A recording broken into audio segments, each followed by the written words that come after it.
This is going to be my quick view version of what I've recently learned about basic union organization.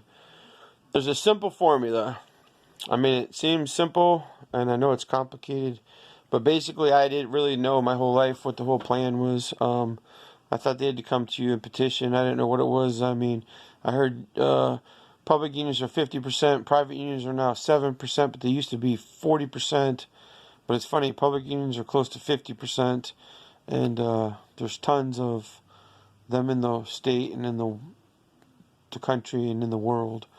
So apparently, at least the way the ones that work around here in Ohio is, you need two people to come together to decide to check on this.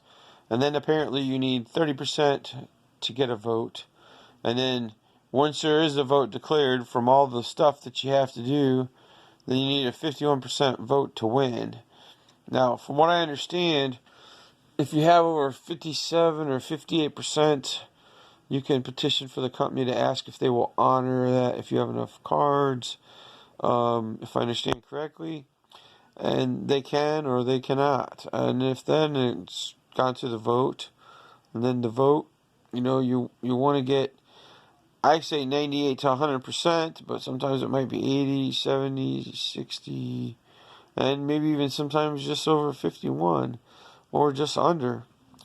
So basically the highlights of the story is if you get that, and then if it's enough yes votes and it's 51%, and then you go to a place where you can potentially get to where you're working on a contract, and then it's taken to a board, and then you guys decide from there if that's going to be agreeable upon, and then it's brought back for a vote to see if that's what the majority of the bargaining unit want. And just from what I've seen up to this point, it's interesting, and if you got motivated people, you can put this thing together in weeks.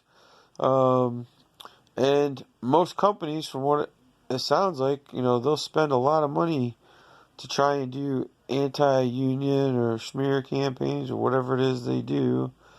Some people spend hundreds of thousands, maybe $500,000 or more. I've heard a couple stories where they spend a lot more than that. And I guess that's basically labor organization.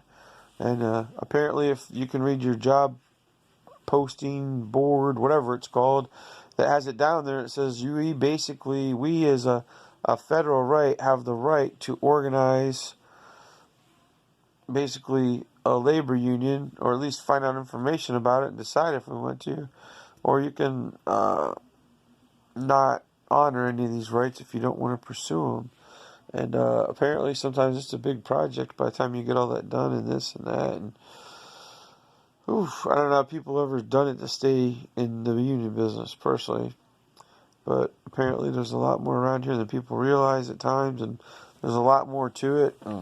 Some people use it as a scare tactic. Some companies use it as a scare tactic. And there's a whole lot of other menageries around, what the companies do and how they act, and the changes in employment that can be made with the employer as far as the people and the key people in place. And there's just so much of it. I wanted to make a video before I forgot. I'm just keeping with the theme of the nighttime video, even though it's mid to afternoon and it's kind of gloomy out. But all right,